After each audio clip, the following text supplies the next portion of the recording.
Maya Rodriguez had heard worse insults before, but getting called fashion backwards by a sentient crystal was definitely a new low. Seriously, Rodriguez, Vex chimed, his Zentorian body literally sparkling with condescension as he gestured at Maya's standard-issue Earth military uniform. Did you raid a museum? That thing looks like it was sewn together by blind cavemen. Maya adjusted her tactical vest with practiced calm. The olive green fabric might not gleam like Vex's bio-responsive crystalline suit, but it had pockets. Lots of them. And right now, those pockets contained more useful gear than Vex's fancy outfit could dream of storing in its molecular matrices. At least I don't look like a disco ball having an identity crisis, she shot back, which earned a few snickers from the other cadets gathered in the Galactic Military Academy's main courtyard. The Academy on Asteroid Sigma-7 was supposedly the finest military training facility in 3 sectors. Maya was still trying to figure out why they'd invited humans to join, considering every other species seemed convinced that Earth military doctrine peaked somewhere around the Stone Age. Commander Thorne, a imposing 4-armed Keplerian with the personality of burnt toast, stepped forward. His bio-suit seamlessly shifted from formal gray to tactical black as he moved. Cadets report to Professor Quirk's Advanced Physics Laboratory. Today we study quantum energy containment systems. Ooh, containment systems, Vex whispered loudly enough for everyone to hear. Maybe they'll teach Rodriguez how to contain her primitive fashion sense. The other cadets laughed.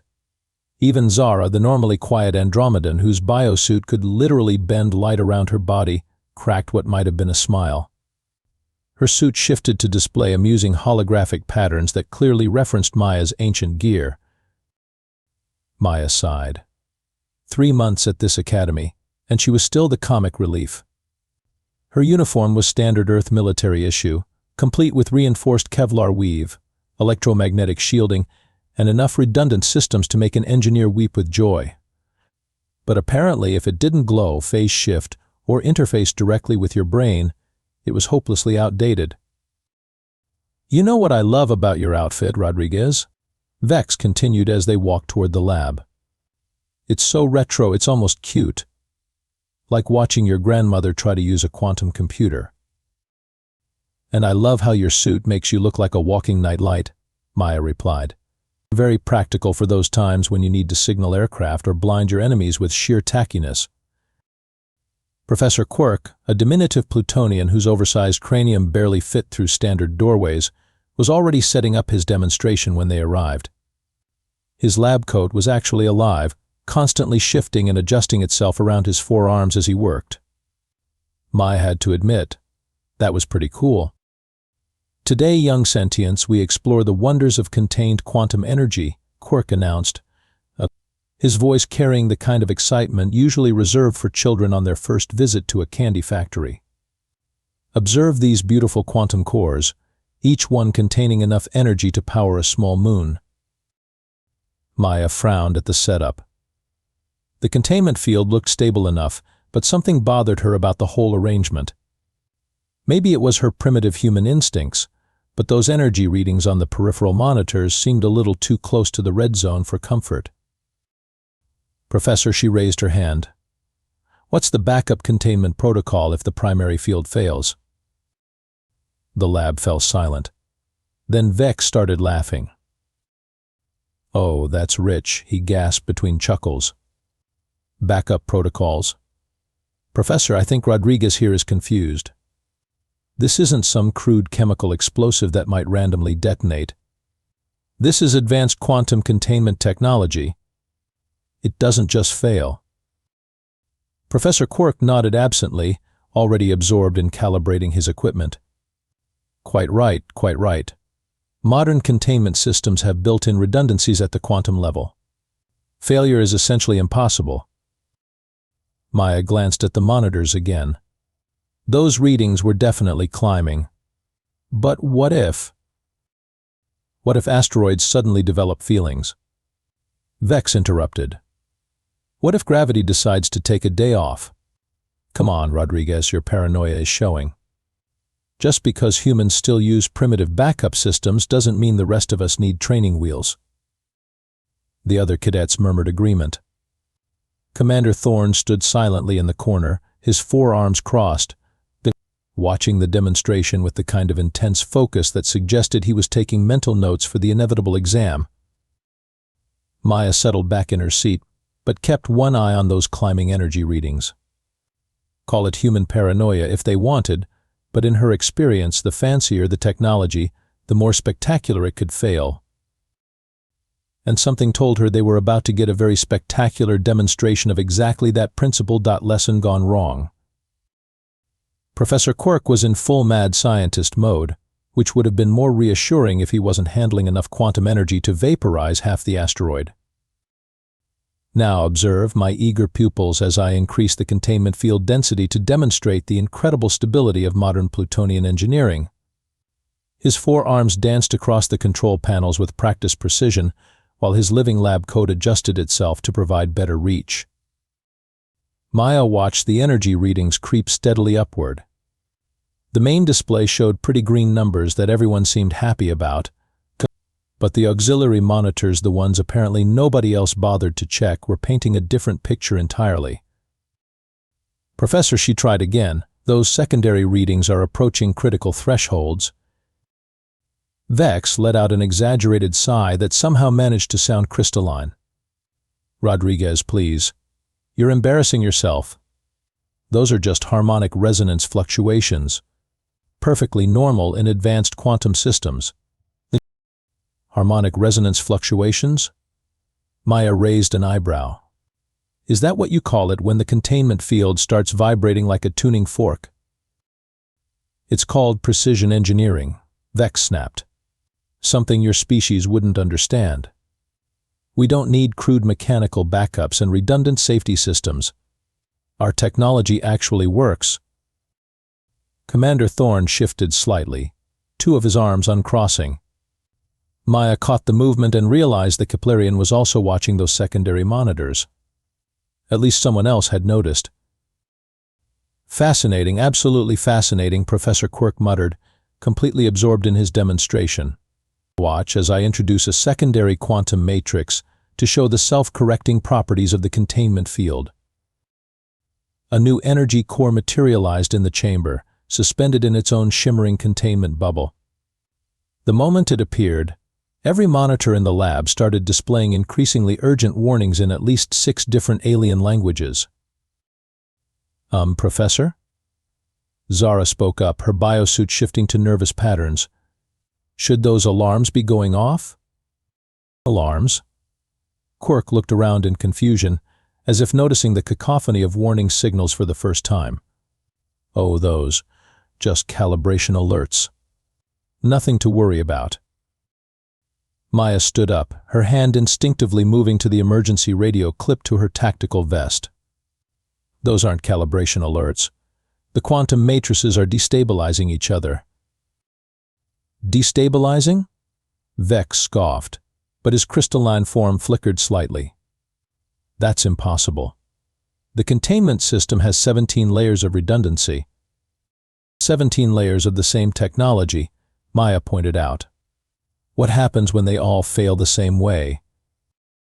Before anyone could answer, the lab's main lights flickered. Then the backup lights flickered. Then every piece of advanced technology in the room started making unhappy noises at once. Professor Quirk's living lab coat suddenly went rigid and fell to the floor like a discarded towel. His 4 eyes widened to the size of dinner plates. Oh my, that's not supposed to happen. The containment fields around both quantum cores began to pulse with increasingly erratic rhythms. The energy readings that Maya had been watching climbed past red and into colors that probably didn't have names. Everyone remained calm, Commander Thorne announced, his voice carrying the kind of authority that suggested he was anything but calm himself. Emergency protocols will activate automatically. As if on cue, the emergency systems tried to activate, and failed. Spectacularly. The advanced biosuits that every cadet wore except Maya suddenly went dark. Emergency force fields fizzled out before they could fully form. The automated evacuation system managed to open exactly one door before giving up entirely. Well, Maya said, checking her completely functional wrist compass and noting that her radio was still receiving signals perfectly, this is awkward. Vex stared at his now powerless crystalline suit in horror. This can't be happening. This is advanced technology. It doesn't just stop working. Everything stops working eventually, Maya replied, pulling a flashlight from one of her many pockets. That's why humans invented backup plans for our backup plans. The quantum cores pulsed brighter, and the remaining lights in the lab flickered and died completely. In the darkness, Maya's flashlight beam cut through the chaos like a beacon of primitive, beautiful functionality. "Professor," she called out, "please tell me you at least have a manual shutdown procedure." Professor Quirk's voice came back small and worried. "Manual shutdown? But why would we need manual controls? The automated systems are completely reliable." Maya closed her eyes and counted to 3. When she opened them, the quantum cores were pulsing even faster, and she could swear she heard the asteroid's hull starting to groan under some kind of massive electromagnetic stress. "Right," she said, shouldering her tactical pack and checking her gear. "Looks like it's time for some primitive human problem solving. Everyone stay close, keep your mouths shut, and try not to die. We're going to do this the old-fashioned way." "What's the old-fashioned way?" Zara asked, her voice tight with panic. Maya grinned in the darkness. "We run like hell and figure it out as we go." The universe had a sense of humor, and right now it was laughing at the Galactic Military Academy's expense.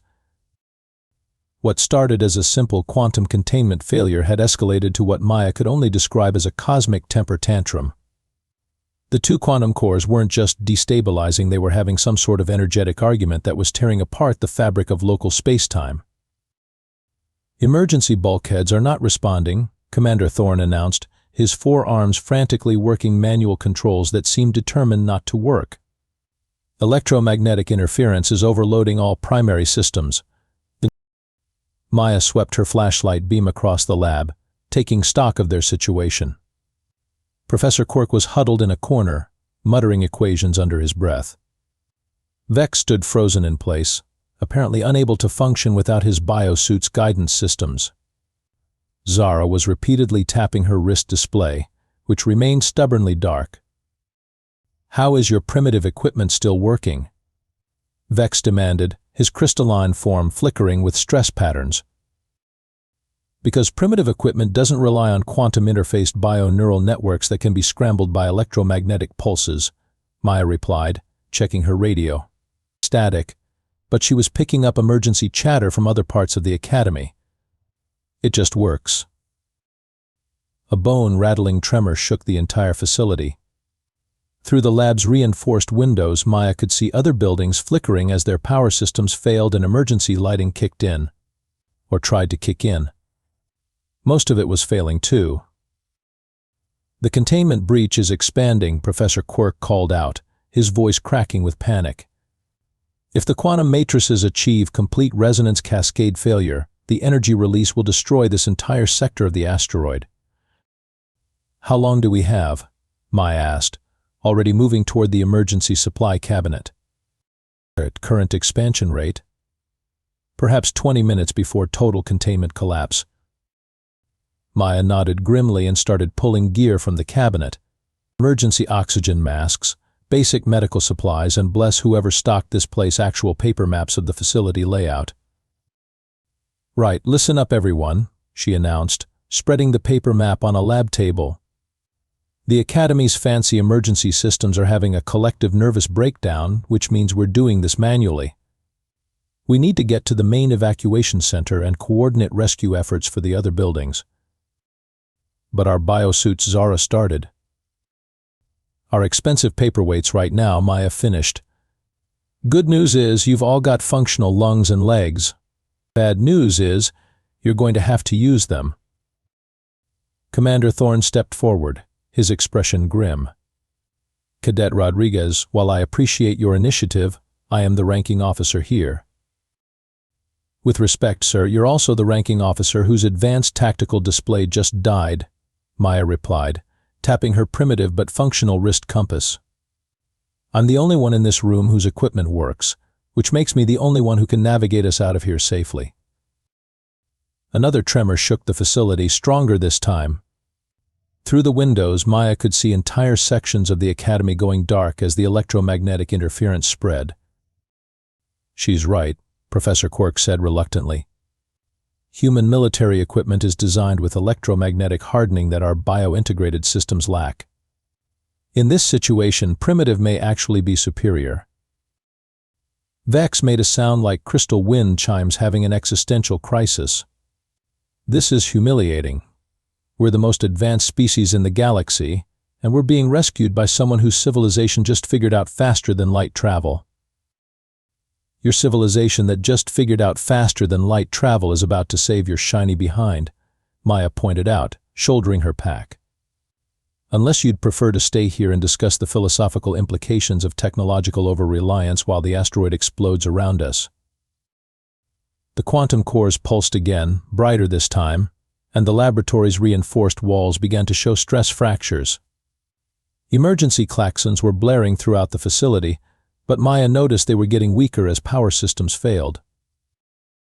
"All right, people," she said, checking her radio one more time and getting nothing but static. "We're going old school. Stay together, follow my lead, and remember, if the fancy stuff stops working, there's usually a really simple solution hiding somewhere. We just have to be smart enough to find it." Commander Thorne nodded slowly. "Very well, Rodriguez. You have tactical command until we reach the evacuation center." Maya grinned. "Don't worry, sir. I learned emergency procedures from the best military in the galaxy." "The Zentorian Elite Guard?" Vex asked hopefully. "The United States Marine Corps," Maya replied. "And their backup plans have backup plans." As if to emphasize her point, her flashlight continued to work perfectly while the lab's emergency lighting gave up entirely, plunging them into darkness except for that single, reliable beam of old-fashioned photons. "Right then," Maya said, consulting her paper map. "Follow the bouncing flashlight. Next stop, not dying horribly in a quantum cascade failure." It wasn't the most inspiring battle cry in galactic history, but under the circumstances it would have to do. The corridor outside Professor Quirk's lab looked like the aftermath of a technological apocalypse. Emergency lighting flickered sporadically, biosuit displays cast eerie glows on confused faces, and somewhere in the distance, Maya could hear the distinct sound of expensive alien technology having a collective breakdown. "Stay close and keep moving," Maya instructed, leading the group through the maze of darkened hallways. Her flashlight beam cut through the chaos like a lighthouse in a storm of failed innovation. They passed groups of stranded cadets and instructors, all looking lost without their technological crutches. Their advanced biosuits that could supposedly interface with quantum computers were now little more than fashionable but useless clothing. Navigation systems that could plot courses through hyperspace couldn't figure out how to get to the nearest exit. "This is unprecedented," Commander Thorne muttered, stepping carefully over a sparking piece of corridor machinery. "Our emergency protocols assume that at least basic systems will remain functional." "That's your first mistake right there," Maya replied, checking her compass and consulting the paper map. "Human emergency protocols assume everything will fail at the worst possible moment. That way, we're pleasantly surprised when something actually works." They reached a junction where 3 corridors met, and Maya could hear voices echoing from each direction. Panicked voices. The kind that suggested people were trapped and needed help. "We should split up," Vex suggested, his crystalline form still flickering with stress patterns. "Cover more ground, rescue more people." "Bad idea," Maya said immediately. "Rule number 1 of emergency situations, never split the party. Rule number 2, don't trust anything that glows. Rule number 3, when in doubt, follow the person with the working equipment." "Those are your rules?" Zara asked. They've kept humans alive through 2 world wars, several alien invasions, and more natural disasters than you can shake a stick at, Maya replied. I'm pretty confident they'll get us through 1 quantum cascade failure. A new sound echoed through the corridors, a rhythmic thumping that was definitely not supposed to be there. Maya held up her hand for silence and listened carefully. That's the main reactor, Professor Quirk said, his voice barely above a whisper. The quantum cascade is affecting the Academy's power core. If that goes critical. How long? Maya asked. Minutes, maybe less. The electromagnetic interference is preventing automated shutdown procedures. Maya nodded grimly. Right. Change of plans. Quirk, you know where the manual reactor controls are? Manual controls? I think so. They haven't been used in decades. I'm not even sure they still work. They'll work, Maya said with absolute confidence. Humans didn't invent backup systems so they could sit around looking pretty. We invented them so they'd function when everything else goes to hell. How can you be so certain? Commander Thorne asked. Because the alternative is we all become quantum dispersed particles in about 10 minutes. And I have a date next weekend, Maya replied, already moving toward what her map indicated was the reactor-level access. They found the manual reactor controls behind a panel marked with warnings in 12 different languages, all basically saying don't touch unless everything else has failed spectacularly. Maya figured that qualified as their current situation. The control systems are mechanical, she observed with satisfaction, examining the simple switches and dials. No bio-neural interfaces, no quantum processing matrices, just good old-fashioned buttons that do exactly what they say they'll do. But how do we know which controls to use? Vex asked, peering nervously at the array of manual switches. Maya pointed to the labels. Because humans are paranoid enough to put clear instructions on everything. See? Emergency reactor shutdown, flip switches in sequence A through F, then press red button. Even includes a diagram.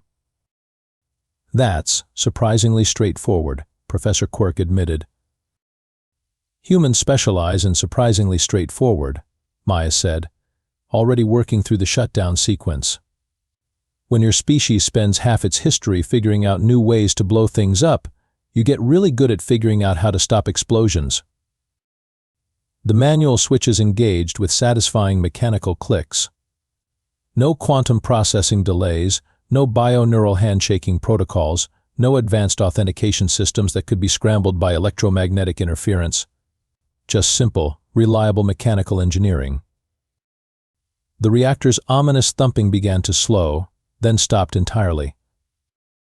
I can't believe that worked, Zara breathed. I can't believe you can't believe it worked, Maya replied. This is basic engineering. You build things to fail safely, you provide manual overrides for critical systems, and you label everything clearly so anyone can use them in an emergency. Commander Thorne looked at the simple control panel with something approaching respect. Cadet Rodriguez, I believe I owe your species an apology. We may have underestimated human military doctrine. Maya grinned. Sir, you haven't seen anything yet. Wait until I show you how we handle the evacuation. Outside, the quantum cores were still building toward cascade failure, but at least they wouldn't take the reactor with them. Now, they just had to get everyone off the asteroid before local space-time decided to take an unscheduled vacation. Maya checked her radio again. Still static, but she thought she could make out faint signals from the evacuation center. Time to show her alien classmates why humans had conquered their own planet before they'd even figured out faster-than-light travel. Sometimes the old ways really were the best ways. The evacuation center was in chaos, which was pretty much exactly what Maya had expected. Advanced alien technology had a tendency to fail spectacularly when it mattered most, and today was apparently matter most day at the Galactic Military Academy.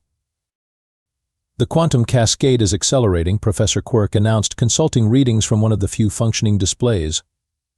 We have perhaps 8 minutes before complete containment failure. Maya surveyed the scene with practiced military assessment. 200 cadets and instructors from a dozen different species, all standing around looking lost without their technological security blankets.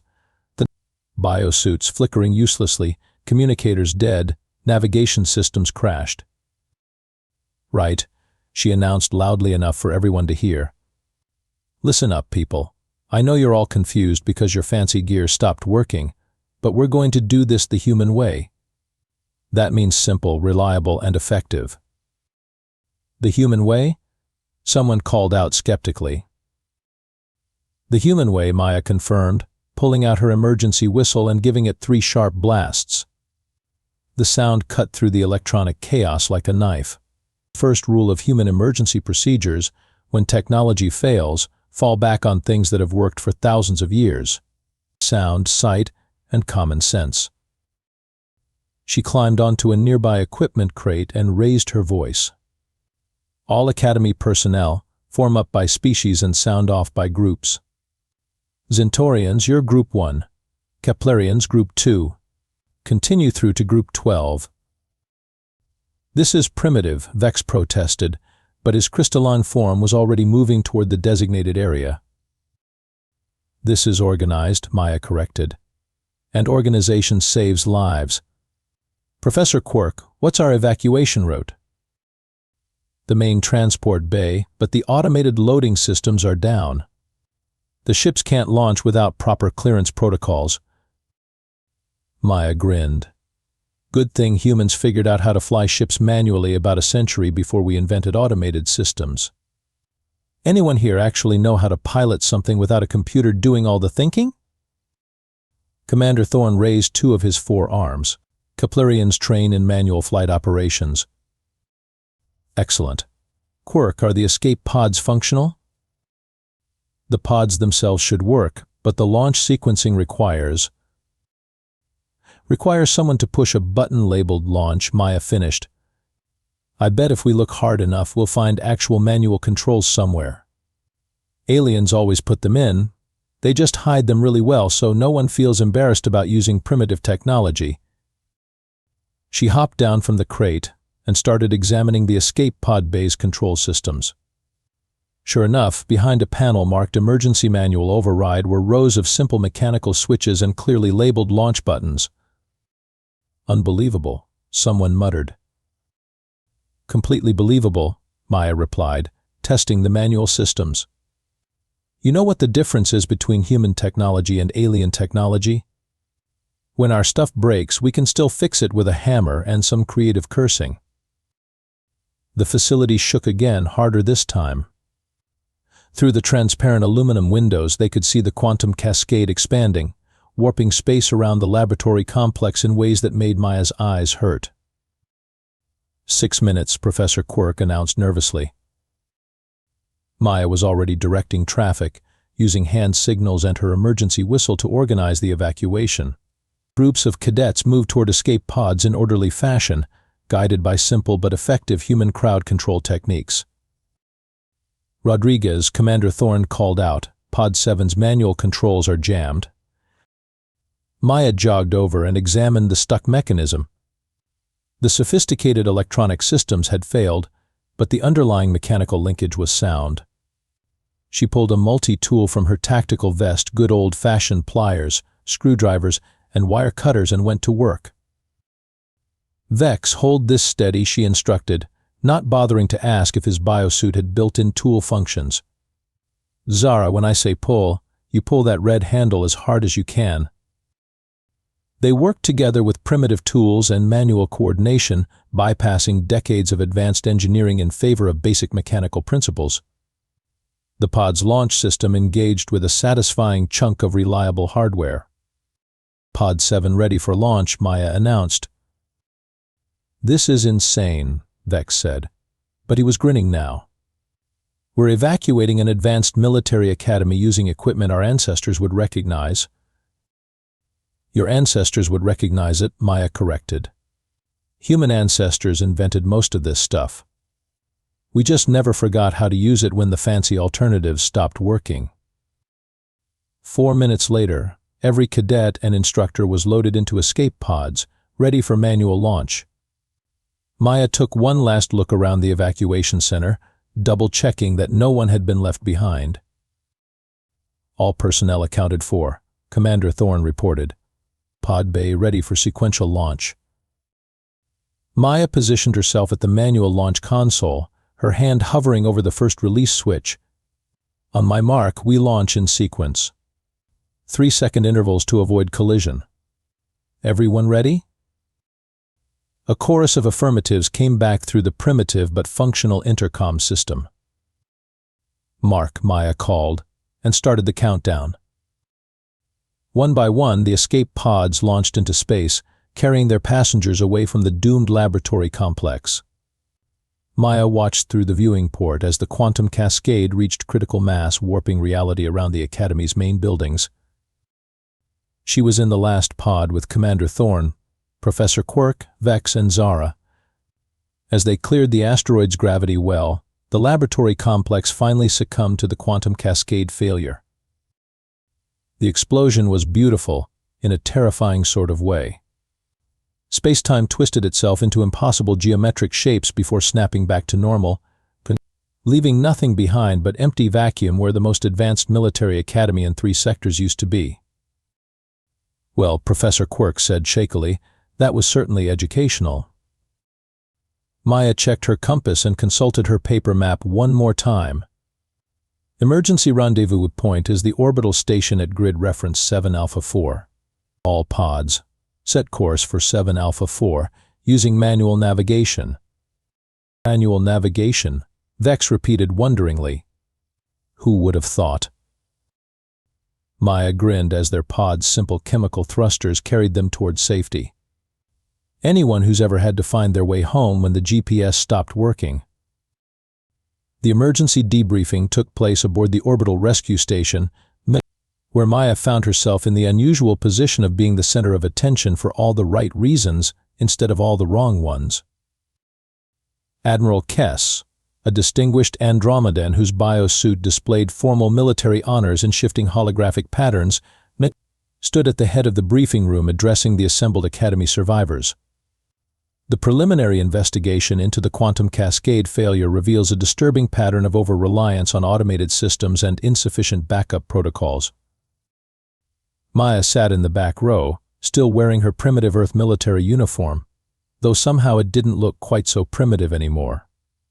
Funny how saving everyone's lives could change people's perspective on fashion choices.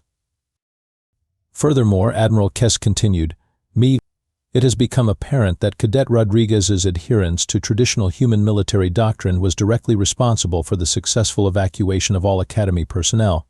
0 casualties in what should have been a catastrophic loss of life. Vex, sitting 2 seats away from Maya, leaned over and whispered, I believe I owe you an apology. Several apologies, actually. Just the one will do, Maya whispered back. But maybe save it until after the Admiral finishes explaining to everyone how their super-advanced technology nearly got them all killed.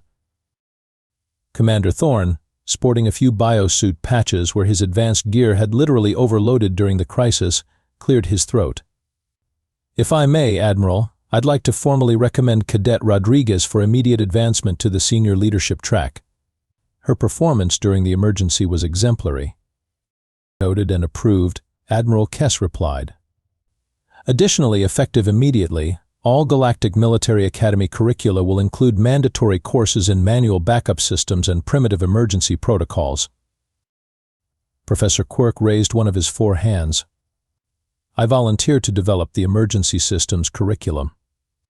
Recent events have shown that my understanding of backup procedures is inadequate.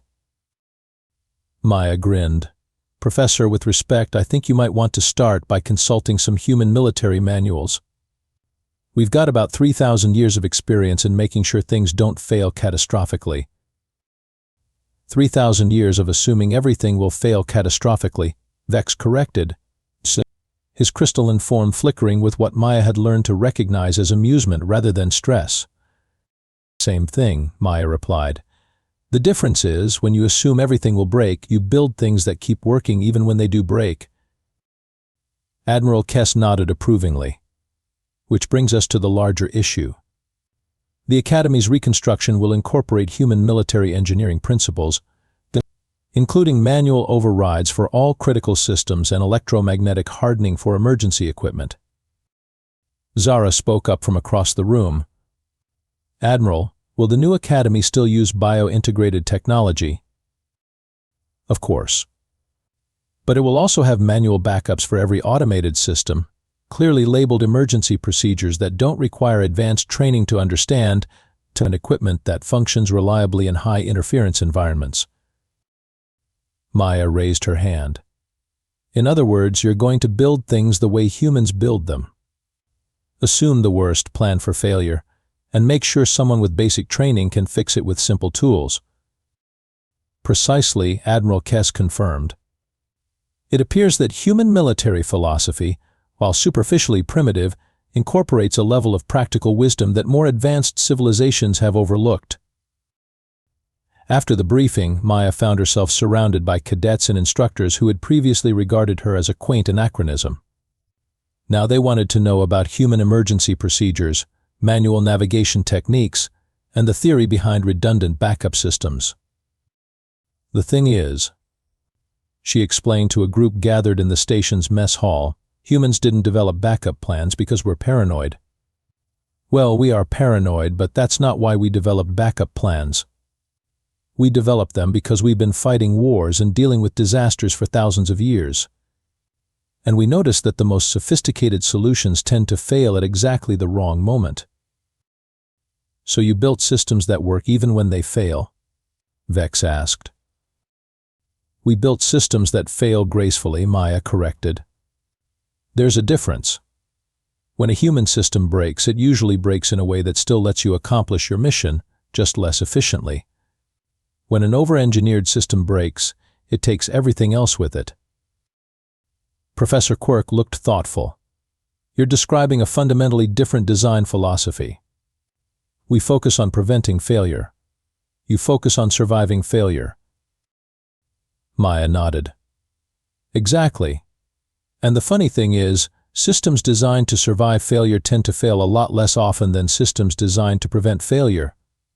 Turns out, accepting that things will go wrong makes you better at building things that won't go wrong. Commander Thorne approached the group, carrying what appeared to be a simple paper manual. Rodriguez, I've been studying these human emergency procedures. They're remarkably comprehensive and remarkably simple. Simple is reliable, Maya replied. Complex is fragile. When your life depends on something working, you want the simplest solution that gets the job done.